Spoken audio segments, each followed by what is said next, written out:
Malapit na ang 30th birthday ni Tin Dieron. Kung di nyo pa alam, si Tin ang isa sa mga pinakaunang model namin. Kaya masaya kami na hanggang ngayon ay nagpapakuha pa rin siya sa amin.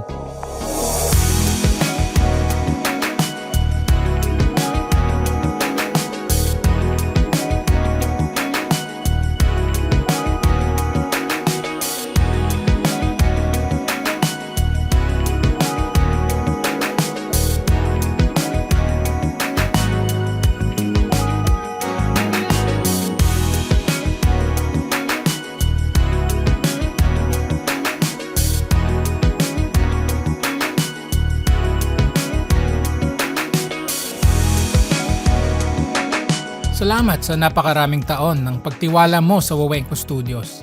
At maligayang kaarawan sa iyo, Tin. Magpa-shoot na rin kayo dito sa Wawengko Studios.